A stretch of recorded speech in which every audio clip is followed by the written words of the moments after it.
Selamat datang di channel Marimo-kun.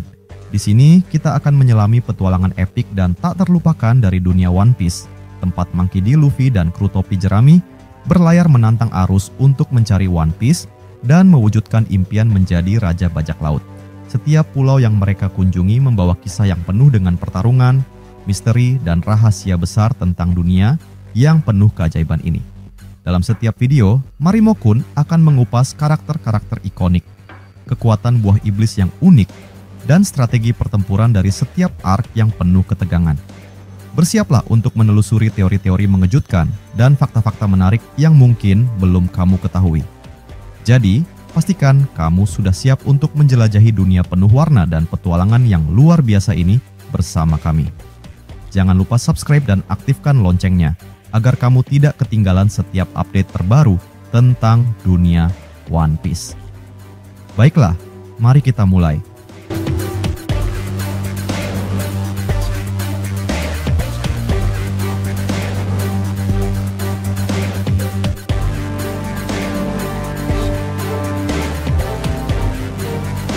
Cerita bab terbaru ini dimulai di kedalaman dunia bawah Elbaf, sebuah tempat gelap dan penuh misteri, di mana Pangeran Loki masih terbelenggu. Loki, yang kini menjadi sosok kunci dalam arc Elbaf, menarik perhatian pembaca dengan keberadaannya yang misterius. Seperti yang sudah diketahui, Loki adalah karakter yang berpotensi menjadi ancaman besar di masa depan, sehingga sorotan besar diberikan pada perannya dalam bab ini. Luffy, yang kini tengah mencari teman-temannya di negeri para raksasa, melewati lokasi penahanan Loki. Meskipun Loki memohon untuk dibebaskan, Luffy dengan tegas menolak. Loki menawarkan imbalan berupa informasi tentang Shanks, sosok penting dalam kehidupan Luffy, yang tentu saja menggoda rasa ingin tahunya. Namun, Luffy memilih untuk memprioritaskan stabilitas Elbaf daripada memenuhi permintaan Loki. Negeri para raksasa itu adalah kampung halaman Dory dan Brogy, teman lama Luffy. Ia sadar, melepaskan Loki bisa membawa malapetaka bagi Elbaf. Penolakan Luffy terhadap Loki menunjukkan perkembangan karakter yang signifikan. Ia kini lebih bijak dan tidak mudah terhasut oleh janji atau bujukan. Dalam perjalanan mencari kru, Luffy berbicara pada dirinya sendiri, menyatakan tekadnya untuk mencari tahu tentang hubungan Shanks dengan Elbaf secara mandiri. Keputusan ini mempertegas kedewasaan Luffy, yang kini tidak lagi terlalu bergantung pada pihak lain. Dalam perjalanan itu, Luffy menemukan sebuah kantung besar dengan simbol khas yang terdapat pada sabuk Loki. Luffy, dengan naluri bajak laut sejatinya, mengambil kantung tersebut yang ternyata penuh dengan barang berharga. Ia yakin bahwa Nami akan sangat menyukai harta ini, tetapi tindakan ini juga diwarnai oleh rasa kesalnya terhadap Loki, yang sebelumnya menghina Shanks.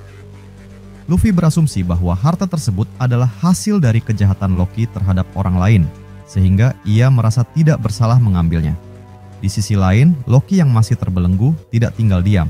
Meski sudah 6 tahun ditahan, ia terus menyusun strategi untuk membalas dendam pada Shanks, yang telah mengalahkannya di masa lalu. Shanks, yang sangat dihormati oleh para raksasa Elbaf, menjadi musuh besar bagi Loki. Dendam ini semakin mendalam karena kekalahan tersebut membuat Loki kehilangan posisinya di Elbaf dan dicap sebagai aib bagi bangsa raksasa.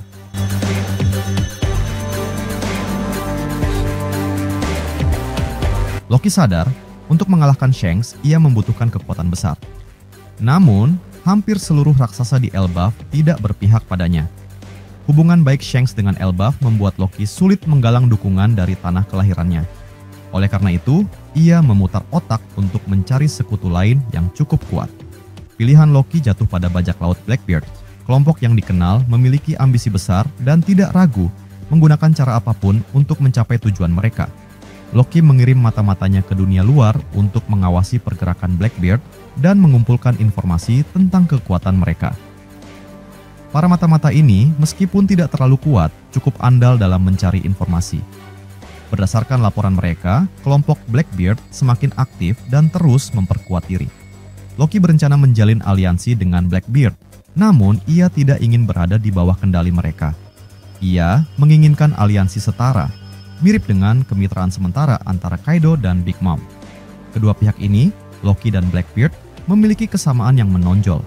Ambisi besar dan kebiasaan mengorbankan orang terdekat demi mendapatkan kekuatan. Loki pernah membunuh ayahnya sendiri demi mendapatkan buah iblis legendaris, sementara Blackbeard membunuh Thatch, mantan rekannya, demi merebut buah iblis Yami Yaminomi.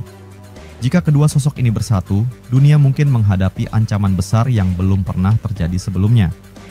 Cerita kemudian berpindah ke markas Blackbeard di Pulau Hachinosu. Di sana, para komandan Blackbeard sedang mendiskusikan langkah-langkah strategis mereka ke depan. Mereka membahas Elbaf, tempat Luffy berada, dan mengakui bahwa negeri raksasa itu memiliki banyak potensi. Namun, kekuatan pasukan Elbaf membuat mereka berpikir dua kali untuk langsung menyerang. Van Augur menyebutkan bahwa Luffy memiliki kecenderungan untuk melakukan hal-hal luar biasa dimanapun ia berada, membuatnya menjadi ancaman yang tidak bisa diremehkan.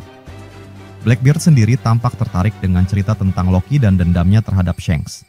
Ia melihat ini sebagai peluang untuk memanfaatkan Loki demi mencapai tujuannya melawan bajak laut Akagami.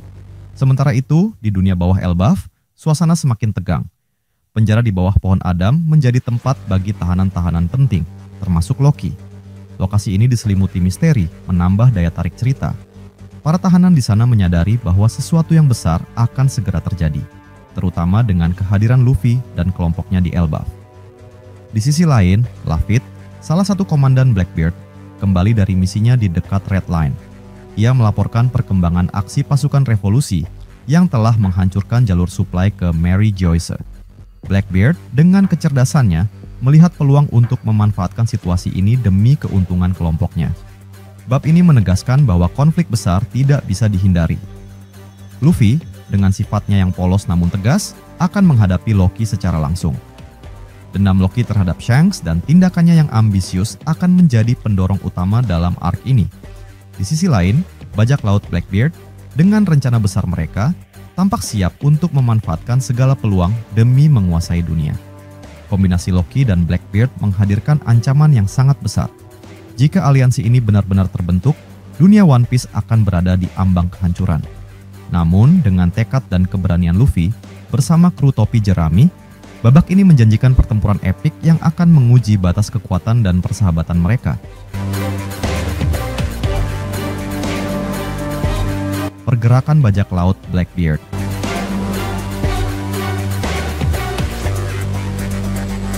Bab demi bab dalam One Piece selalu menyajikan plot yang syarat ketegangan, dan petualangan Blackbeard menjadi salah satu fokus menarik dalam cerita ini. Dalam chapter 956, kita melihat Blackbeard mulai melancarkan aksinya dengan meninggalkan Pulau Hachinosu. Tujuannya jelas, merebut sesuatu yang sangat berharga sebelum angkatan laut mendapatkannya. Barang yang ia incar ternyata adalah buah iblis Meronomi yang dimiliki oleh Ratu Bajak Laut Boa Hancock. Blackbeard menyerbu Amazon Lily. Blackbeard membawa Vasco Shot dan Katarina Devon untuk menyerbu Amazon Lily. Serangan ini kebetulan terjadi bersamaan dengan kedatangan Koby dan pasukan angkatan laut yang juga memiliki tujuan menangkap Boa Hancock setelah gelar Shichibukai dicabut. Situasi ini menciptakan mini battle royale, di mana Blackbeard harus menghadapi pasukan angkatan laut sekaligus teknologi baru mereka, Seraphim. Senjata humanoid ini menjadi ancaman baru, bahkan untuk Blackbeard. Saat situasi semakin memanas, Silver Rayleigh tiba di Amazon Lily. Kehadirannya membalik keadaan, memaksa Blackbeard mundur, meskipun ia sempat melumpuhkan Hancock. Rayleigh memberikan peringatan keras, dan Hancock mengungkap bahwa meskipun kekuatan Meronomi dapat direbut, Blackbeard tidak akan mampu menggunakannya secara optimal. Alasannya adalah kekuatan ini memerlukan pengguna dengan keindahan luar dan dalam untuk mencapai potensi penuhnya.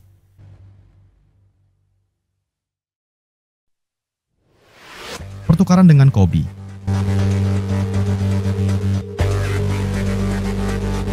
Bab 1088 mengungkapkan bahwa Blackbeard menangkap Koby setelah menyerbu Amazon Lily. Blackbeard berharap menukarnya dengan pengakuan atas Pulau Hachinosu sebagai negara yang berdaulat dan menjadikannya raja yang sah. Namun, rencana ini gagal total ketika terungkap bahwa Koby adalah anggota SWORD, sebuah divisi rahasia angkatan laut. Sebagai anggota SWORD, Koby telah mengundurkan diri dari institusi formal, sehingga pemerintah dunia tidak memiliki kewajiban untuk menyelamatkannya.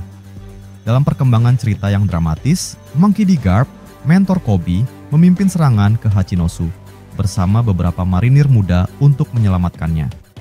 Meski Garp berhasil membawa Koby kabur, dirinya tertangkap oleh Aokiji.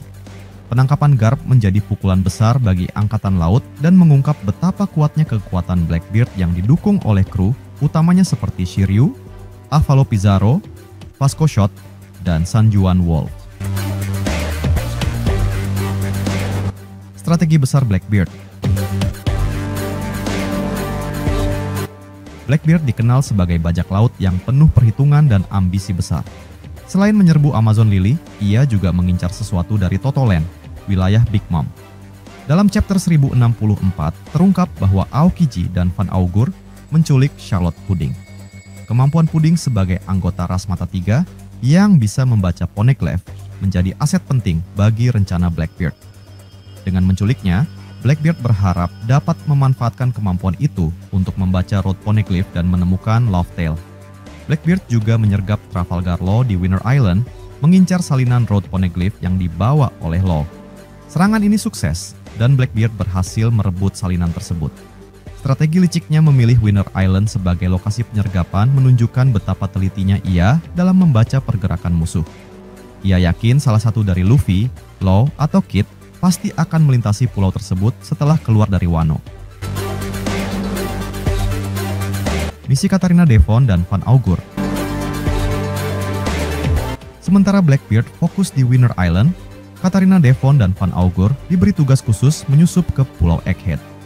Misi mereka adalah mencuri teknologi Vegapunk, terutama sistem kendali Seraphim, yang sudah terbukti sangat efektif di Amazon Lily.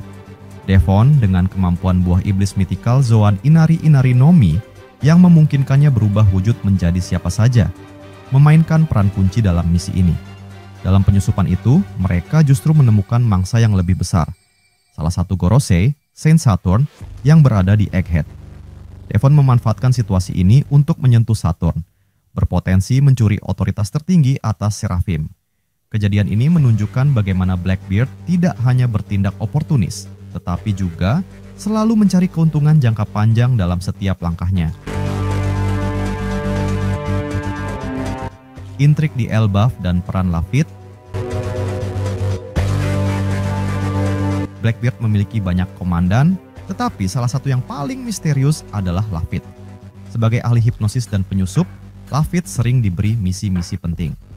Dalam chapter 1081, muncul pembahasan tentang sosok pria dengan luka bakar, yang diyakini oleh banyak penggemar terkait dengan road poneglyph. Ada spekulasi bahwa pria ini berada di Elbaf, di bawah perlindungan Raja Loki.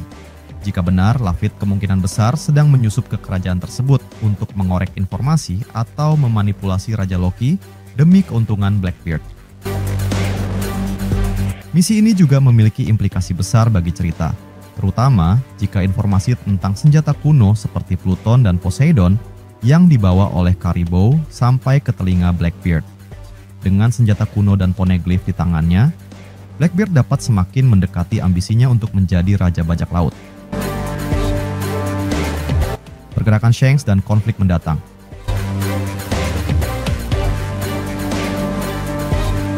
Di sisi lain, Shanks juga tidak tinggal diam. Kelompok bajak laut Akagami terlihat aktif, khususnya di perairan Wano. Shanks awalnya mengantisipasi bahwa Blackbeard mungkin akan menyerbu Wano untuk mengambil keuntungan dari pertempuran antara Luffy dan Kaido. Namun, Blackbeard tidak muncul di Wano, melainkan memilih Winter Island sebagai lokasi strategis. Shanks, yang tampaknya mengetahui banyak hal tentang pria dengan luka bakar dan poneglyph, kemungkinan sudah memiliki rencana untuk menghadapi ancaman dari Blackbeard. Konflik besar antara kedua kelompok ini tampaknya tak terhindarkan, terutama dengan ambisi Blackbeard yang terus mengincar segala sumber kekuatan di dunia. Blackbeard, pemain kunci dalam perebutan kekuasaan.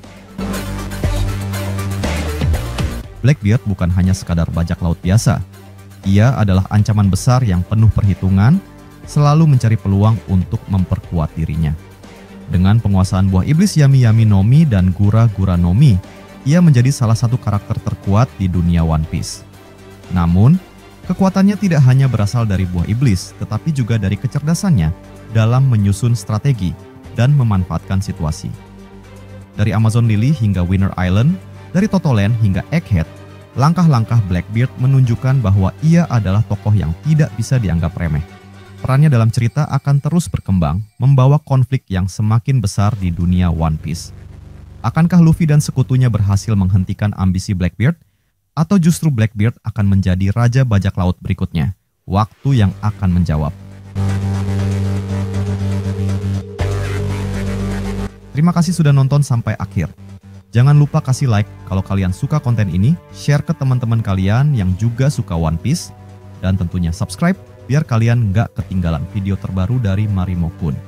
Kalau ada teori, fakta, atau topik lain seputar One Piece yang kalian pengen kita bahas, langsung tulis aja di kolom komentar.